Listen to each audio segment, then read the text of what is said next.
Hello class. Today we're going to talk about graphing inequalities and solving one-step inequalities with addition and subtraction. Now I apologize for the audio on this recording. I'm having to use a different audio software, a different recording software, and it sometimes has a little buzz in the audio. I apologize for that. Well, for inequalities, the first thing we need to know is what an inequality is. An inequality states that two quantities either are not equal or may not be equal. An inequality uses one of the following symbols. We've got these four symbols that we typically deal with inequalities. There is one more. We'll talk about that one a little bit later on. This one right here we know is this symbol is our less than symbol. One way easy to remember that is a less than symbol makes the letter L. Okay, if you bend up this little arm, it makes an L. Well, some words that represent less than are fewer than or below. Because a lot of times in the real world, we don't have a symbol. We have words that represent those symbols. So we have to be able to understand those in the spoken and written language. This symbol refers to greater than, or is the greater than symbol. Some words that represent it are more than or above. Then we have a less than or equal to or greater than or equal to. So one of the values actually could be equal to what it is that we're looking for. Okay, so some words that represent less than or equal to are at most or no more than. For greater than or equal to could be at least or no less than. So in the next few questions, what I want you to do is write an inequality for each of these situations. So this first one says there are at least 15 people in the waiting room. At least is the key phrase. And if you look back at our word phrases here, at least is referring to greater than or equal to.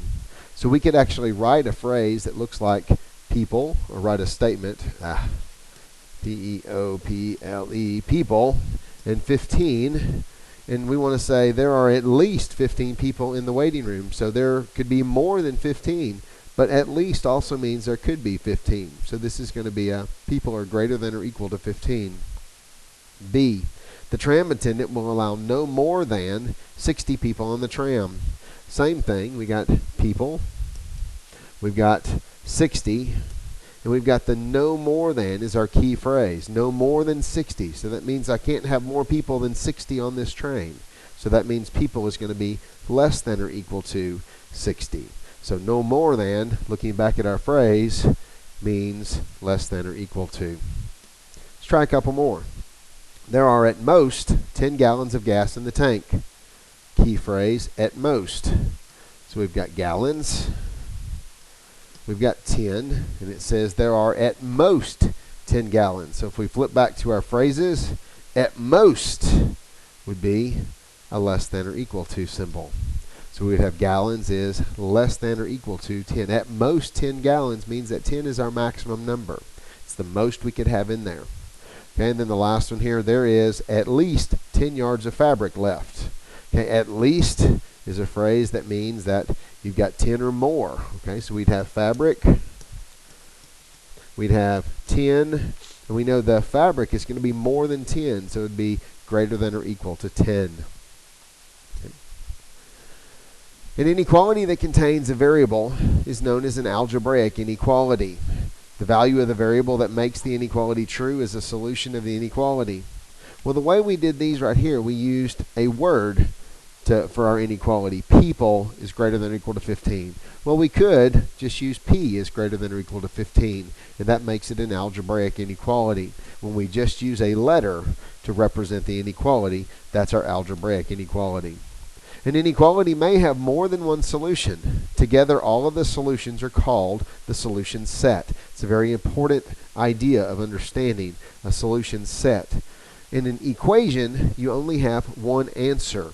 X is equal to 5. But in an inequality, we have values like x is greater than 5. So that tells me that x can be any number that's bigger than 5. So it starts at 5.01 or 5.0001. It starts just above 5 and goes on to infinity. Okay, or x is less than 5. Then it will be the values, all the values that would be of lesser value. You can graph the solutions of an inequality on a number line. If the variable is greater than or less than a number, then the number is indicated with an open circle, like this one right here.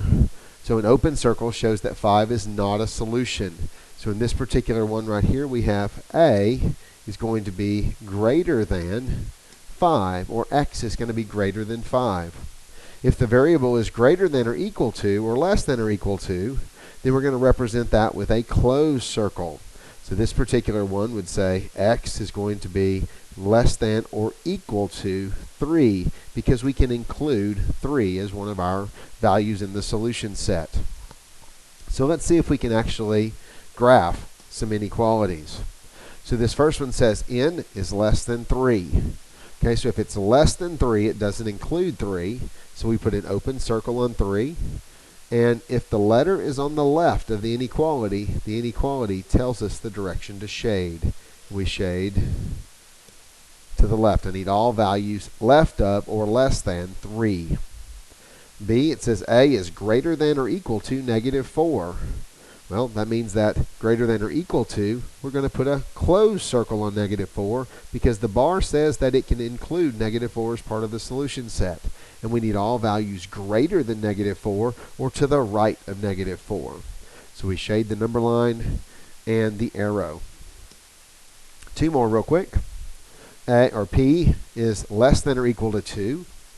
Well, again, the equal says that I can include 2, so I put a closed circle on 2, and I shade to the left because I need all values less than or left of 2. The last one, E is greater than negative 2. If it's just greater than, it doesn't include negative 2, so I put an open circle, and I shade to the right. Shade to the right. Just like that. It's not difficult at all. Now, what about solving an inequality? Well, the nice thing that you're going to find out about solving inequalities is you solve them exactly the same way you do an equation. The only difference is the number of answers that would make it true. So if this problem were an equation, n minus 7 equals 15, to get rid of the minus 7, we just do a plus 7. So we would do n minus 7 plus 7 equals 15 plus 7. And we end up with n equaling 22 is our answer. So 22 is the only value that will make this problem true. In an inequality, we will have a bunch of values that will make this true, but we solve it exactly the same way. We still do n minus 7. My job is still to get this n by itself, so I add 7 to both sides. Then I simplify, so my 7's go away. Minus 7 plus 7 makes 0. So n is less than or equal to 22. So for this particular problem, I can pick any value that is less than 22, and it will make this a true statement. So let's try one. Let's try 17. 17 would be a really good one in this particular problem. 17 is less than 22. It's part of this solution set. So I come back to the problem up here. I replace n with 17. I do 17 minus 7, which is 10. Is 10 less than or equal to 15? And yes, it is. And then the last thing we do on a problem like this is we graph its solution. So this says I'm going to have a closed circle on 22. And I'm going to shade to the left because I need values that are less than 22. Just like that. Let's try one more.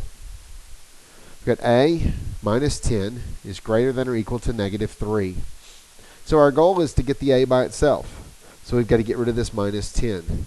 And to do that, we add 10. So to get rid of a minus 10, we do a plus 10. It's greater than or equal to negative 3 plus the 10, which is what I added to the left-hand side. So minus 10 plus 10, they equal 0. So we get a is greater than or equal to, and then negative 3 plus 10 gives us 7. So if I were to pick a value that's greater than 7, let's say 10, I can plug that in up here. 10 minus 10, is that greater than or equal to negative 3? Well, 10 minus 10 is 0, and 0 is greater than or equal to negative 3. Now we need to graph a is greater than or equal to 7. So I look on my number line, and I don't see a 7. So where would it be? Oh, it's right here in between 6 and 8. So since it's greater than or equal to, I put a closed circle, and I shade to the right. And that's how we solve those. Now in the real world, you're never going to be given a problem like this. They will come in this form. They will come in word problems, things of that nature. So here it says, Edgar's August profit of $137 was at least $20 higher than his July profit. What was July's profit? Well, what this problem asks you to do is write an inequality to represent this situation. So it says Edgar's August profit of $137 was at least $20 higher.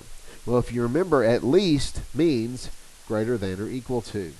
So this says we've got $137 is going to be greater than or equal to Edgar's July profits. So that would be July plus 20. Okay. Now what we would do is solve this one. Now you'll notice that the J is on the right-hand side of the inequality, and sometimes we don't like that, but we're going to keep it there for right now. My job is still to get this J by itself. So to do that, I have to get rid of the 20. So I just start here at the inequality, and J plus 20 plus negative 20, or minus 20. Okay, and then I do the same over here on this side. 137 plus negative 20 gives me 117 is greater than or equal to J, or J, the July profits, is going to be less than or equal to $117. And that's how you graph and solve one-step inequalities dealing with addition and subtraction.